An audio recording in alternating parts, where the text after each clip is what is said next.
Over my years of helping clients plan for retirement, I've discovered that answering this single question can completely transform someone's retirement experience. That's exactly why I'm making this video today, to show you the retirement question your advisor probably isn't asking, but should be. For years, I thought that the key to unlocking retirement was the answer to the question, how much money do I need to retire? But over the years, I've come to believe that I and all other advisors out there are wrong about this being the central question of retirement planning. Well-funded retirees all over the country are delaying their retirement despite the fact that they most likely have enough money. They're losing their healthiest potential retirement years chasing questions like, how much can I spend? Or how much money do I need in retirement? And while yes, it is important to know how much you can spend and how much money you need to responsibly retire, the answers to those questions won't push you across the threshold. Instead, I believe the key question that most retirees and advisors ignore is the question, how do we prepare for the inevitable surprises that are guaranteed to happen in retirement? See, we all know that financial surprises are a guarantee, a certainty in retirement. A sudden home expense, or a sudden medical expense, or even a 30% market correction. Unfortunately, having an answer to the how much money do I need to retire question doesn't help us practically deal with the reality of a retirement surprise. In just a couple minutes, I'm going to show you a system that you can use to solve what I call the retirement surprise problem. But first, I'd like to tell you a story. Steve and Amanda are new clients of mine, and several years before they started working with me, they worked with another advisor. That advisor told them they'd saved enough money, worked long enough, and gave them the green light to retire. Now, that advisor had built a financial plan for them, one that answered the central question, do you have enough money? And so they each respectively separated from service and began living their retired life. Now, 18 months later, Russia invades Ukraine, the Federal Reserve decided to raise interest rates, and the markets started to slowly slide. Now, by the time October 2022 rolled around, those clients received the dreaded call, the one that no one wants to get.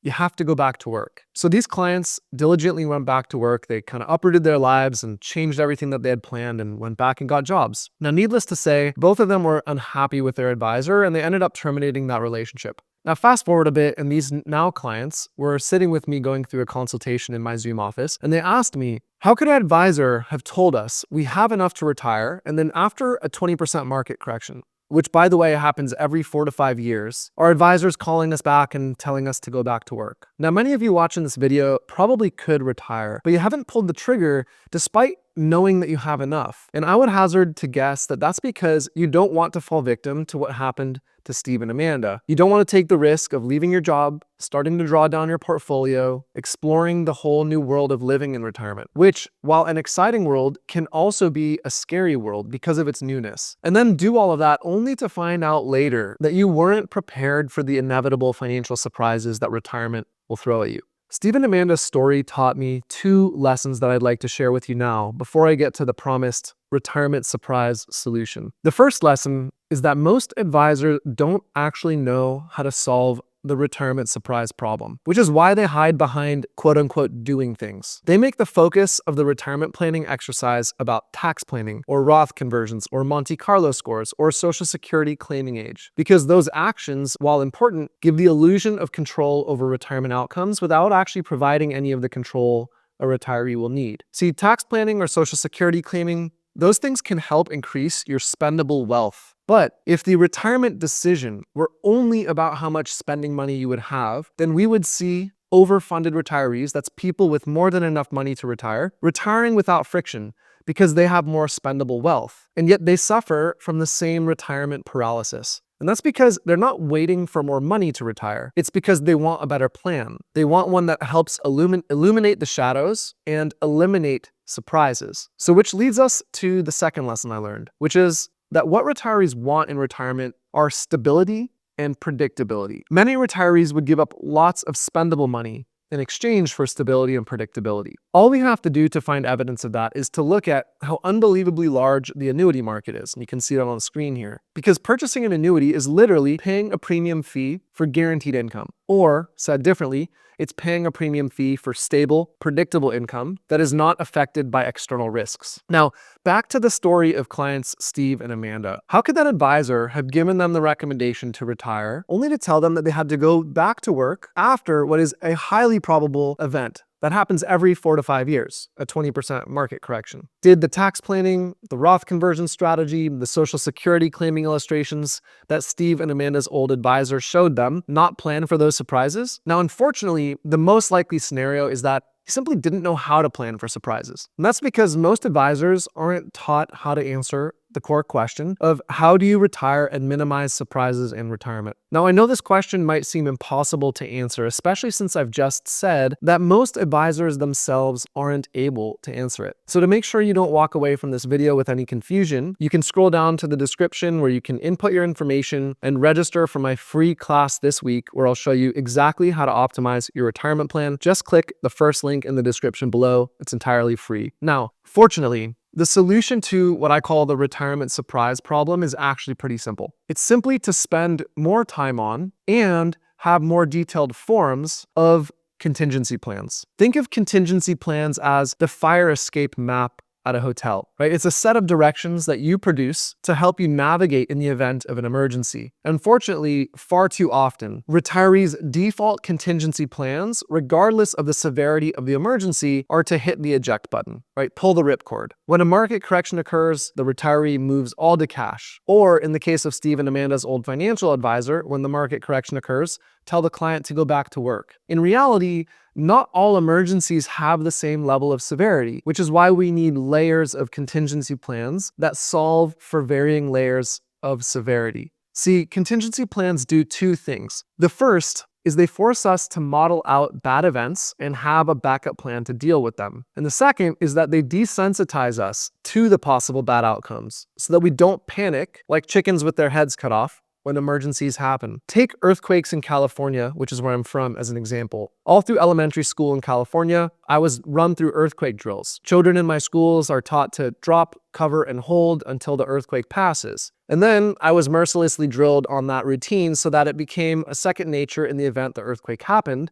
while I was in a classroom as a child. Now imagine for a second, if you can, a classroom full of 40 8-year-olds. A 6 magnitude earthquake happens, windows are breaking, shelves and books are falling off the walls. Now continue to imagine the classroom where the earthquake safety drills were never taught and the drills were never practiced. So imagine 40 8-year-olds running around screaming, stepping on glass, getting hit by falling objects. Now imagine the room of 40 8-year-olds that have been taught and drilled. The earthquake happens, all the 8-year-olds are huddled under their desks, holding on for dear life. They're scared, but no one's running around screaming, getting glass on their feet, getting concussions as things fall off the walls. For most people who retire without well-documented and well-planned contingency plans, retirement can feel like stepping into that classroom full of screaming 8-year-olds in the middle of an earthquake. Now, fortunately, creating contingency plans for your retirement is actually not all that complicated. If you've watched my videos, you know that I believe that the best form of contingency plans are modern guardrails. So let me show you the guardrails we built for Steve and Amanda to help them resolve the retirement surprise problem that their previous advisor had not resolved. Upon meeting me, Steve and Amanda were ages 66 and 67. They had just about $2 million in retirement savings. At full retirement age, Steve was going to receive $3,600 a month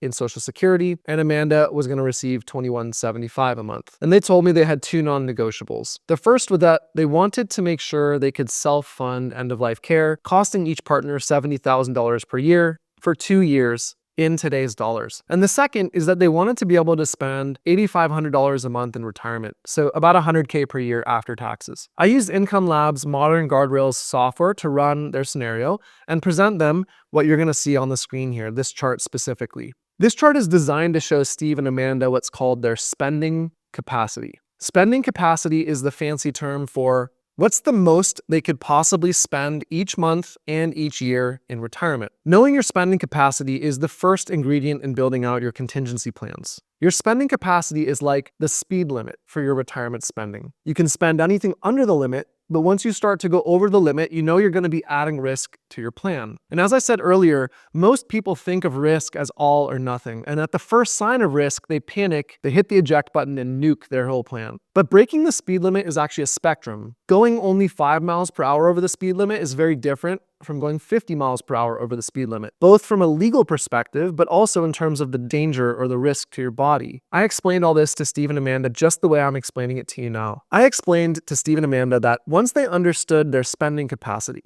The next part of their contingency plan is to know when it would be appropriate to break the speed limit, or what to do in a circumstance when you're forced to spend more than your guardrails allow. The second thing to note would be when you might be moving from a zone with a higher speed limit to one with a lower speed limit, meaning when might you need to reduce your maximum annual spending capacity in retirement. And that's exactly what this guardrails chart on the screen illustrates for Steve and Amanda. And I'll move to a viewer-friendly version of this. This chart says that as long as Steve and Amanda's retirement portfolio were to stay above $1,510,000, which is their lower guardrail, they would be staying in their current speed zone. In that zone, they would be able to withdraw up to $191,000 in their first year of retirement, which was like 9.5% of their $2 million portfolio. But if their portfolio were to drop in value, either due to withdrawals or poor market performance, or some blend of both, from $2,020,000, as you can see here, to $1,510,000, which is a 25% decrease in value, they would then have to downshift to a lower speed limit zone. Now, in that lower speed limit zone, they would have to cut their spending by 5%. So they'd have to reduce from $191,000 of maximum spending capacity to $181,450 of maximum spending capacity. There are two subtle things to take away from this that will help illustrate Steve and Amanda's contingency plans here.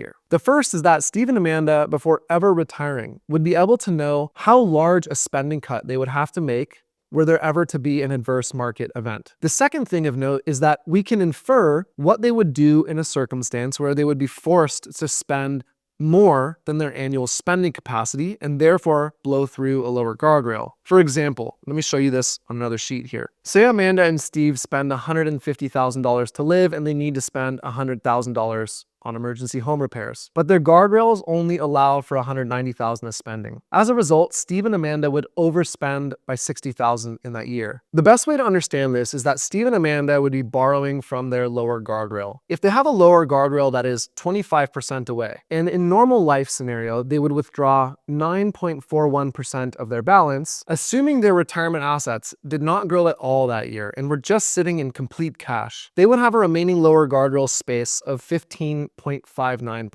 Now let's look at the second scenario here with the emergency home repair. They have the same lower guardrail that starts at 25%. They then withdraw 12.38% as a result of the emergency home repair, and instead of being left with 15.59%, they're left with 12.62% of lower guardrail space. Now obviously, no one leaves their money all in cash, so if we included estimated portfolio growth, the guardrails end up healing a little bit and being restored to being a bit wider in both scenarios. But for the simple illustration here, we just wanted to see, rather than seeing the emergency home repair as a reason to panic and hit the eject button, simply by knowing their lower guardrail and knowing how much closer to a spending reduction they would be as a result of an emergency increase in spending can act as a contingency plan. Now, Steve and Amanda know that they would be roughly 3% closer to triggering a 5% reduction in spending capacity if they had a $60,000 emergency one-time expense. Framed that way, it doesn't seem all that frightening. And that's what Steve and Amanda reported back to me. They said this was especially the case because they would not actually come close to spending the original $190,000 spending capacity anyways. So even if they were to trigger a lower guardrail and therefore have a reduced spending capacity of $181,000 instead of $191,000, they wouldn't even see a quality of life decrease as a result. Now, Steve and Amanda asked me the obvious next question. What would our probability of success in retirement be, given this extremely optimistic-looking spending scenario suggested by these guardrails? I told them that the unique thing about modern guardrails is that we can tune their guardrails to achieve a probability of success that they desire. Now, in their case, I toggled the plan to recommend guardrails and withdrawal amounts based on them having a 20% chance of having to make a spending adjustment at some point in the future. So that would be a roughly 80% probability of success score. See, most of us think that if our plan starts to veer off path, then we're going to have to blow the whole thing up. And that's exactly what happened with Steve, Amanda, and their previous advisor. Because their advisor didn't ask or answer the core retirement question of how do we handle retirement surprises, their advisor didn't actually have a plan for them. In fact, I really don't know what he based the original green light for them to retire off of, especially given the fact that a 20% market correction, which happens every 4 to 5 years, is a totally standard occurrence. I do, however, have thoughts about what he based the recommendation to go back to work on. Most likely, his decreasing fees. And at the end of the day, what we need most are contingency plans that tell us about how large a change we might need to make to bring our plan back to safety, and how likely we would be to have to make that change. And that's exactly what this chart and modern guardrails more broadly tells us. Now, obviously, Steve and Amanda were a bit uncertain. They wanted to believe the material I was showing them, but all those years of conditioning, of being told that they had to fear spending, that they would be putting their retirement at risk if they withdrew more than the 4% rule, were combating what I was showing them, which is totally natural and to be expected. But income labs and modern guardrails actually use historic Monte Carlo data to tell us what a retiree can spend, as opposed to the antiquated probability of success system, which just tells you a pass or fail score, but really gives you no insight into what you can actually spend or what you would need to change to bring your retirement finances back to safety. Now, Steve and Amanda are not the only ones who have gone through this powerful exercise and ultimately felt safe to finally cross the retirement threshold. In fact, we build and practice contingency plans for all clients at our practice. And what amazes me most in my practice is how having contingency plans in place and practicing them consistently helps overcome the deep fear of running out of money. Through years of presenting this to clients, I've watched it create a remarkable shift from anxiety about spending to genuine confidence in their retirement security. The most rewarding moments in my practice aren't just about showing the numbers. They're about seeing retirees finally feel secure enough to enjoy the wealth they've worked so hard to build. And that's exactly why I want to give you the chance to come to my free class this week, where I'll break down exactly how you can plan your dream retirement. Now, spots are limited, so click the link below to claim yours. It's the first link in the description. Thanks as always for your time and attention. See you in the next video.